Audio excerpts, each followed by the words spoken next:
Hello everyone, this is Kanishka. Welcome back to the channel. आज की class में हम पढ़ने वाले हैं एपीसी एंड एमपीसी में क्या डिफरेंस होता है, क्या रिलेशनशिप होता है। एपीसी मतलब average propensity to consume and MPC मतलब मार्जिनल प्रोपेंसिटी टू कंज्यूम। तो सबसे पहले सीधा टॉपिक पे जाने से पहले हम बेसिक पढ़ लेते हैं। तो जो हमारी इनकम होती है, हमें इनकम मिली, उसको हम डिवाइड करते हैं टू पार्ट्स में। एक हम करते हैं उसका कंजप्शन एंड एक पार्ट होता है उसका सेविंग्स।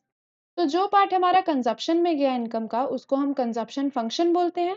एंड कंजप्शन फंक्शन का मतलब होता है प्रोपेंसिटी टू कंज्यूम। अब यहाँ पे प्रोपेंसिटी का मतलब क्या है कि इनकम का कितना शेयर, इनकम का कितना पार्ट हम कंज्यूम कर रहे हैं। एंड दूसरी साइड आ जाए तो सेविंग्स। सेविंग्स में आ जाता है सेविंग फंक्शन। अब यहाँ पे आ जाता है प्रोपेंसिटी टू सेव। प्रोपेंसिटी का मतलब वही है कि इनकम का हम कितना पार्ट, कितना शेयर हम सेव कर रहे हैं। एंड प्रोपेंसिटी टू कंज्यूम में दो पार्ट्स में डिवाइड होता है propensity to consume. Average propensity to consume and marginal propensity to consume. And वैसे ही प्रोपेंसिटी टू सेव दो पार्ट्स में डिवाइड होता है, average propensity to save and marginal propensity to save. आज के वीडियो में हम सिर्फ कंजप्शन वाला पार्ट पढ़ेंगे। तो सबसे पहले हम देखेंगे कंजप्शन फंक्शन क्या होता है, फिर उसके बाद एपीसी एंड एमपीसी देखेंगे। तो देखते हैं कंजप्शन फंक्शन क्या होता है। तो कंजप्शन फंक्शन फंक्शनल रिलेशनशिप बताता है किसके बीच में, कंजप्शन के बीच में एंड इनकम के बीच में। वही है कंजप्शन फंक्शन का मतलब प्रोपेंसिटी टू कंज्यूम, हमने इनकम का कितना पार्ट कंज्यूम कर लिया है। Consumption is a function of income. Income बढ़ेगी तो कंजप्शन बढ़ेगा, इनकम कम होगी तो हम कंजप्शन कम करेंगे, ऐसे ही होता है। हमारी इनकम बढ़ती है, हमारे पास पैसा ज़्यादा होता है तो हम कंज्यूम भी ज़्यादा करते हैं, डिमांड ज़्यादा करते हैं।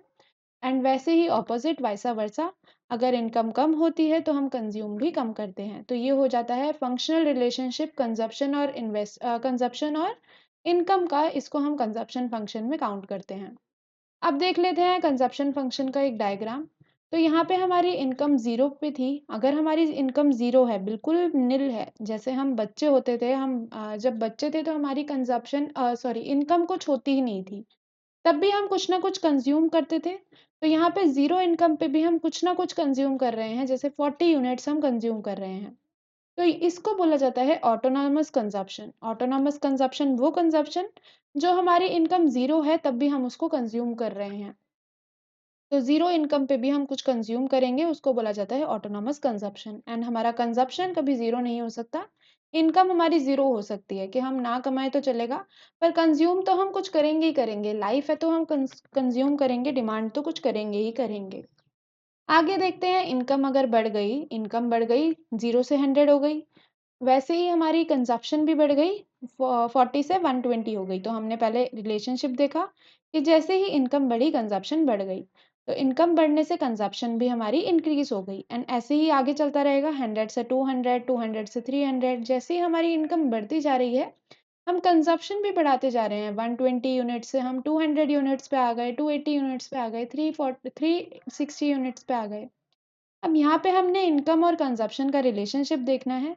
सबसे पहले जब इनकम ज़ीरो है तो हम ऑटोनॉमस कंजप्शन करेंगे, कुछ ना कुछ कंज्यूम करेंगे, तब भी हमारी इनकम कुछ हद तक बढ़ गई। अब यहाँ पे 100 इनकम हो गई, 100 रुपीज़ की इनकम पे हम 120 यूनिट्स कंज्यूम कर रहे हैं, मतलब 120 रुपीज़ का हम खर्चा कर रहे हैं।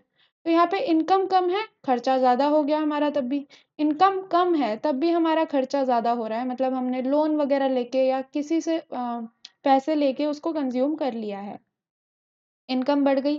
अब एक लेवल इनकम आने के बाद हम कंज्यूम भी उतना ही करेंगे। जैसे हमारी इनकम बढ़ी तो हमारे कंजप्शन भी इनकम के सेम हो गया। तो 200 रुपए की इनकम, 200 रुपए का कंजप्शन। फिर हमारी इनकम बढ़ी, हमने सोचा थोड़ा सा कंजप्शन और बढ़ाते हैं एंड बाकी हम सेव कर लेते हैं। तो यहाँ पे 280 रुपए का हमने कंज्यूम किया एंड 20 रुपए यहाँ पे सेव हो गए। फिर हमारी इनकम बढ़ी, 400 हो गई, तो हमने और अपना कंजप्शन भी थोड़ा सा बढ़ा दिया एंड बाकी हमने सेविंग भी अपनी डबल कर दी। पहले हम 20 रुपए कर रहे थे, अब हम 40 रुपए कर रहे हैं। तो ऐसे ही ये रिलेशनशिप होता है कंजप्शन एंड इनकम का। जैसे ही इनकम बढ़ती है कंजप्शन भी बढ़ता है। अब ये डायग्राम के अकॉर्डिंग देख लेते हैं। तो यहाँ पे वाई एक्सिस पे हमने कंजप्शन लिया है एंड एक्स एक्सिस पे हमने इनकम ली है। इनकम अब आपकी प्रोपोर्शनेटली बढ़ रही है, तो हाँ, यहाँ पे हमने 45 डिग्री की लाइन बना दी क्योंकि इनकम प्रोपोर्शनेटली बढ़ रही है। तो इनकम के बढ़ने से अब कंजप्शन देखते हैं। कंजप्शन हमेशा इनकम लेवल के ऊपर से स्टार्ट होगी एंड ऐसे बनेगा कंजप्शन। अपवर्ड स्लोपिंग होगा क्योंकि हमारी कंजप्शन भी बढ़ती जा रही है इनकम के साथ-साथ। अब यहाँ पे ये ग्राफ हमें देखना है कि कंजप्शन ऐसा बना क्यों है। एक तो स्टार्ट या ज़ीरो लेवल से हो रहा है, मतलब बिल्कुल ओरिजिन से नहीं हो रहा, क्योंकि ओरिजिन में हमारी इनकम जो है वो ज़ीरो है। अभी हमने पढ़ा इनकम ज़ीरो होती है तब भी हम कुछ ना कुछ कंज़्यूम करते हैं, तो कंज़प्शन ज़ीरो से स्टार्ट नहीं हो सकता। तो इनकम ज़ीरो है तब भी हम कुछ ना कुछ कंज़्यूम कर रहे हैं, तो ये वाला पार्ट जो हो गया ये काउंट हुआ ऑटोनॉमस कंज़प्शन में, इसको हमने ए से डिनोट किया है। तो ये वाली कंज़प्शन जो है हमारी ऑटोनॉमस कंज़प्शन है, जब हमारी इनकम ज़ीरो है तब भी हम कुछ ना कुछ कंज़्यूम कर रहे हैं। जैसे ही हमारी धीरे-धीरे इनकम बढ़ना स्टार्ट हुई, कंज़प्शन भी हमारी बढ़ना स्टार्ट हो गई। कंज़प्शन भी यहाँ पे बढ़ी थी पर इनकम कम थी, पर कंज़प्शन हम तब भी ज़्यादा कर रहे थे, तो वो ये वाला लेवल हो गया, इनकम कम है, तब भी हम कंज़्यूम ज़्यादा कर रहे हैं। अब हमारी इनकम कंज़प्शन के इक्वल हो गई, मतलब जितना इनकम उतना ही कंज़्यूम कर लिया, कुछ भी सेव नहीं किया, तो उसको ये वाला पॉइंट बोलेंगे, इंटरसेक्शन पॉइंट, जिसको हम बोलते हैं break even point. Break even point क्यों? क्योंकि जितनी की इनकम थी उतना हमने कंज़्यूम कर लिया, तो इसको हम ब्रेक इवन पॉइंट से डिनोट करते हैं। आगे चलते हैं, इनकम बढ़ी, फिर से हमारी कंज़प्शन बढ़ी, अब यहाँ पे कुछ ना कुछ सेव हो गया। तो यहाँ पे इनकम ज़्यादा रफ़्तार से बढ़ रही है, पर कंज़प्शन कम रफ़्तार से बढ़ रही है। तो यहाँ पे रफ़्तार चेंज हो गई, मतलब इनकम ज़्यादा हो रही है, अब हम कंज़्यूम थोड़ा कम कर रहे हैं, ये जो गैप है ये हम सेव कर रहे हैं। एंड यहाँ पे ये वाला जो गैप था, इनकम कम थी, कंज़प्शन ज़्यादा था, तो यहाँ पे हम लोन वग़ैरह लेके कुछ ऑटोनॉमस कंज़प्शन हमारी कर रहे थे, ज़ीरो लेवल इनकम पे भी। तो यहाँ पे जाते-जाते इनकम हमारी बढ़ती चली जाएगी, कंज़प्शन हमारी बढ़ती चली जाएगी, पर उनको दोनों की रेट चेंज हो जाएगा। अब इनकम ज़्यादा रेट से बढ़ेगी एंड कंज़प्शन कम रेट से बढ़ेगी, क्योंकि हम बाकी सेव भी करेंगे। आगे देखते हैं, हमारी जो ज़ीरो लेवल इनकम है तब भी हम कुछ कंज़्यूम कर रहे हैं, तो उसको बोला जाता है ऑटोनॉमस कंज़प्शन, हमने ग्राफ के अकॉर्डिंग भी देख लिया है। ब्रेक इवन पॉइंट बोलते हैं जब हमारी इनकम कंज़प्शन के इक्वल हो जाती है, जब हम सेविंग्स ज़ीरो करते हैं। तो यहाँ पे कुछ भी आप पॉइंट बोल सकते हो, अगर हमारी सेविंग ज़ीरो है तब भी ब्रेक इवन पॉइंट, एंड हमारी इनकम कंज़प्शन के इक्वल है तब तो ब्रेक इवन पॉइंट होना ही है। आगे देखते हैं एवरेज प्रोपेंसिटी टू कंज्यूम। तो average propensity to consume APC fraction होता है हमारे इनकम का, जितना हमने कंजप्शन पे लुटा दिया, मतलब जितना हमने कंजप्शन पे खर्च कर दिया, वो हमारा फ्रैक्शन ऑफ इनकम बताता है एपीसी। तो एपीसी का फॉर्मूला क्या हो गया, सी अपॉन वाई। जितना हमारा इनकम था उसमें हमने कितना कंज्यूम करा है वो बताएगा एपीसी। कंज़प्शन अपॉन में, अब यहाँ पे इनकम हम कौन-सी ले रहे हैं, हमेशा हम इनकम यहाँ पे लेंगे डिस्पोज़ेबल इनकम, जो हमारी टैक्स कट के इनकम हमारे पास बचती है, वो वाली उस इनकम को बोला जाता है डिस्पोज़ेबल इनकम। तो यहाँ पे वो इनकम हम लेंगे, तो सी अपॉन वाई हो गया एपीसी का फ़ॉर्मूला। अब एक एग्ज़ाम्पल देख लेते हैं, अगर हमारी इनकम 10,000 है, तब हम कंज़्यूम कर रहे हैं 8,000, तो यहाँ पे एपीसी कितना हुआ? एपीसी हुआ सी अपॉन में वाई, तो सी हमारा कंज़प्शन था 8,000 एंड इनकम हमारी थी 10,000। तो हमारा एपीसी निकल के आ गया 0.80, 0.80। अब 0.80 का मतलब क्या है यहाँ पे, कि 80% कंज़्यूम कर रहे हैं हम अपनी 100% इनकम में से। ये जितनी 100% हमारे पास इनकम 10,000 थी, उसमें से 8,000 कंज़्यूम कर रहे हैं, मतलब हम 80% कंज़्यूम कर रहे हैं, एंड बाकी फिर 20% हम सेव कर रहे हैं, जो हम ऐसे भी निकाल सकते हैं, 10,000 माइनस 8,000, तो 2,000 हम सेव कर रहे हैं, हमारी इनकम का 80% सेव कर रहे हैं। तो यही बताता है हमें एपीसी, कि हम अपनी कंजप्शन का कितना फ्रैक्शन कंज्यूम कर रहे हैं, मतलब कितना कंज्यूम, इनकम 100% लेके कितना हम परसेंट में कंज्यूम कर रहे हैं, उसकी फ्रैक्शन कितना कंज्यूम कर रहे हैं। अब एग्जाम्पल लेते हैं, वही वाला हमने लिया है, इनकम हमारी इंक्रीज हो रही है, पहले जीरो इनकम पे भी हम कुछ ना कुछ कंज्यूम कर रहे हैं, तो ये ऑटोनॉमस कंजप्शन हो गया। फिर हमारी इनकम बढ़ी तो कंजप्शन भी बढ़ गई, पर कंजप्शन ज़्यादा है अभी। फिर हमारी इनकम बढ़ी, कंजप्शन बढ़ गई, ये ब्रेक इवन पॉइंट आ गया, y इज इक्वल्स टू सी। फिर हमारी इनकम बढ़ी, हमारी कंजप्शन भी बढ़ गई, पर हम कुछ सेव करना स्टार्ट कर दिया। अब हम यहाँ पे एपीसी निकालते हैं, एपीसी का फॉर्मूला हो गया सी ओवर वाई। तो कंजप्शन ओवर इनकम, सबसे पहले तो कुछ नहीं आएगा, क्योंकि कंजप्शन ओवर इनकम 40/0 नहीं निकल पाएगा, तो कुछ भी नहीं आएगा, तो यहाँ पे आ, हम ब्लैंक छोड़ देंगे। आगे देखते हैं, कंजप्शन अपॉन इनकम लेना है, तो 120 अपॉन में 100, तो हमारे पास आंसर आ गया 1.20। इसका मतलब क्या हुआ 1.20 का, कि हम अपनी इनकम का 120% कंज्यूम कर रहे हैं। हमारी इनकम 100 रुपये थी, पर हम उसका 120 कंज्यूम कर रहे हैं, तो 120% हम कंज्यूम कर रहे हैं। नेक्स्ट देखते हैं, सी अपॉन वाई 200/200 1 आ गया एपीसी, तो यहाँ पे हम 100% इनकम कंज्यूम कर रहे हैं। जब भी हम 100% इनकम कंज्यूम करेंगे, ये पॉइंट बनता है हमारा break even point.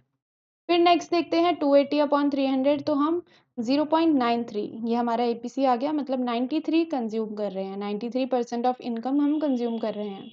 And last में 360 अपॉन 400, तो 0.90 आ गया, 90% हम कंज्यूम कर रहे हैं अपनी इनकम में से। आगे चलते हैं, इसकी प्रॉपर्टीज देखते हैं एपीसी की। तो APC can be one, APC one हो सकता है। एपीसी वन हमने निकाल के देख लिया यहाँ पे कि एपीसी वन भी निकल सकता है जब ब्रेक इवन पॉइंट होता है y इज इक्वल्स टू सी रहता है, तो कंजप्शन इनकम के इक्वल हो गया, ब्रेक इवन पॉइंट इसको बोला जाता है। APC can be greater than one, APC greater than one भी हो सकता है, क्योंकि हम जहाँ पे ज़्यादा कंज्यूम कर रहे हैं, इनकम हमारी कम है, तब भी हम ज़्यादा कंज्यूम कर रहे हैं, तो यहाँ पे आ जाएगा कंजप्शन ज़्यादा है, इनकम कम है। APC can be less than one, APC less than one भी हो सकता है, हमने एग्जाम्पल में अपने देखा है कि एपीसी लेस देन वन भी हो सकता है। तो यहाँ पे कंजप्शन कम कर रहे हैं हम, इनकम हमारी ज़्यादा है, तो कुछ ना कुछ सेव हो रहा है। APC can never be zero, अभी इसका क्या मतलब है? एपीसी हमने देखा कभी भी जीरो नहीं हो सकता। जीरो क्यों नहीं हो सकता? क्योंकि हमारा न्यूमरेटर है, कुछ न्यूमरेटर में है कंजप्शन, तो कंजप्शन हमारी कभी जीरो नहीं हो सकती, इसलिए एपीसी भी कभी जीरो नहीं होगा। तो यहाँ पे ये प्रॉपर्टी प्रूफ हो जाती है। नेक्स्ट देखते हैं, APC of poor is greater than APC of rich, इसका क्या मतलब है?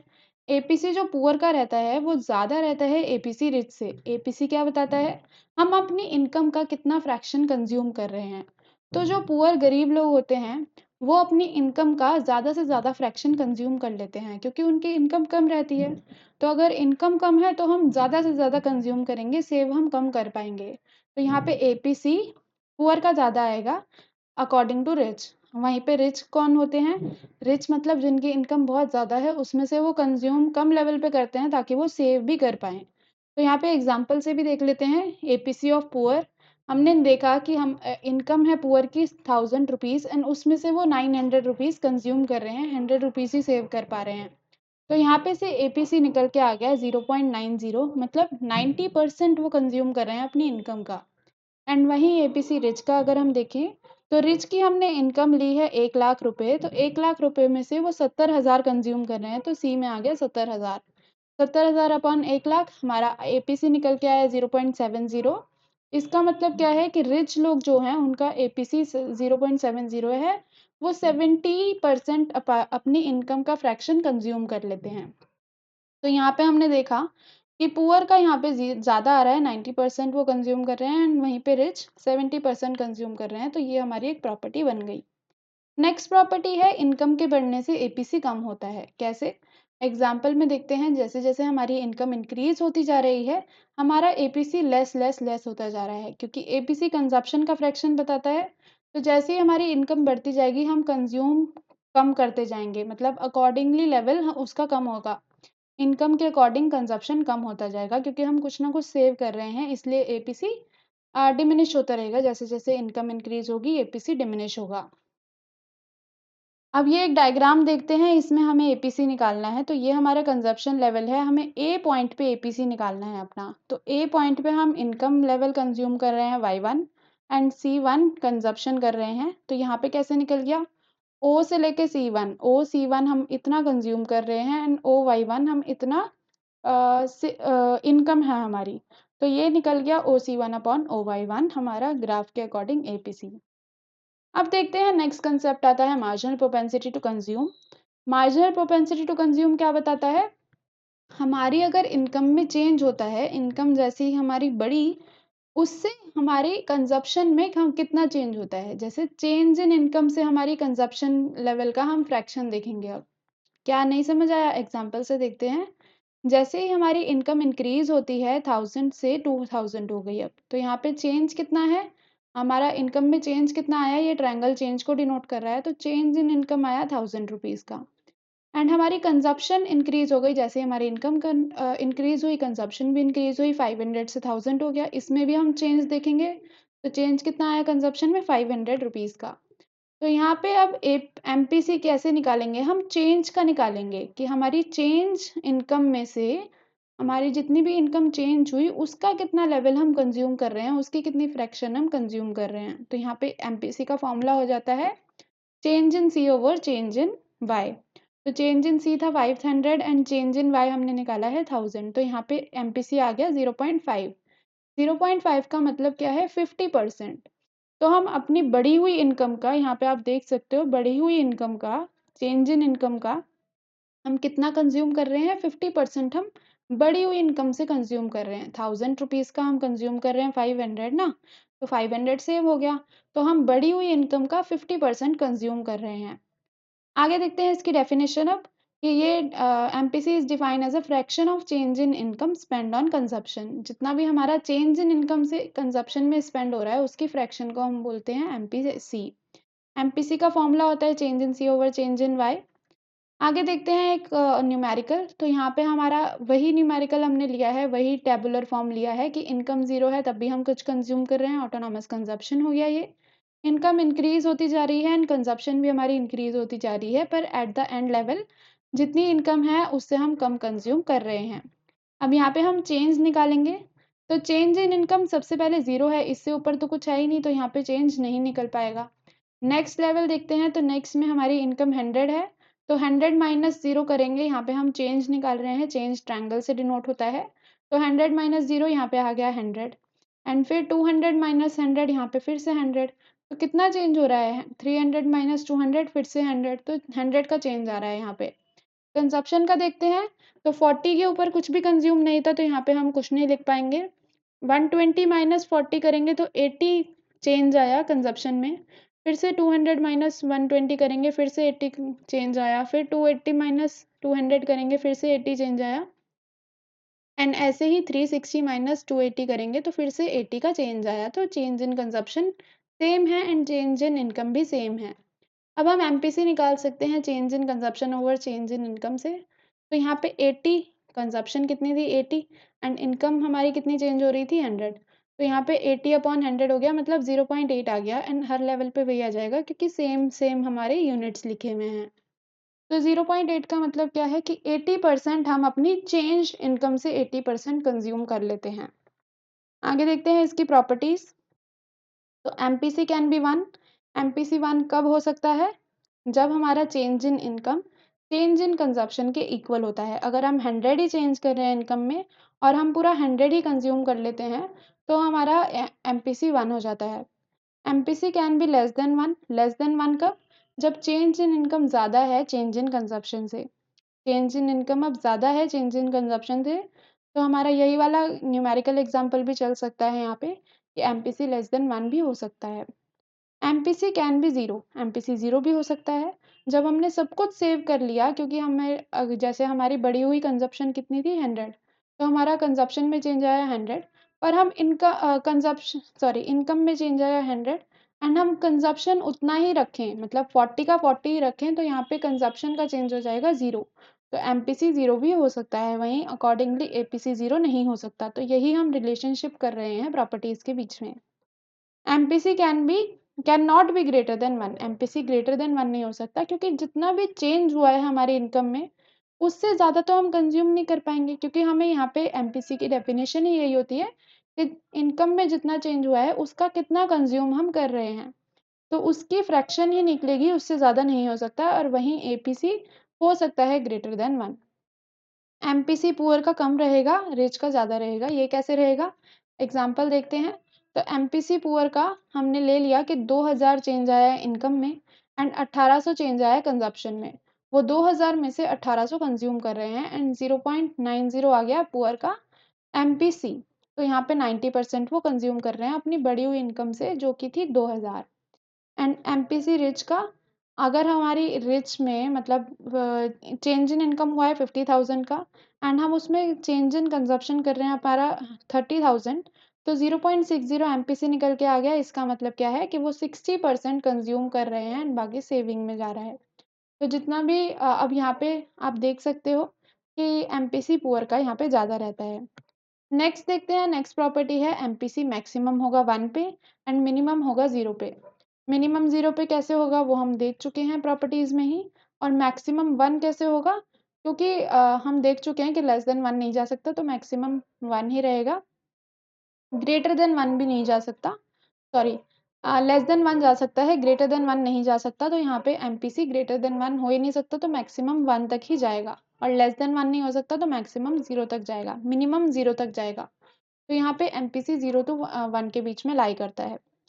नेक्स्ट प्रॉपर्टी है इनकम जैसे ही बढ़ती है एमपीसी कम होता है।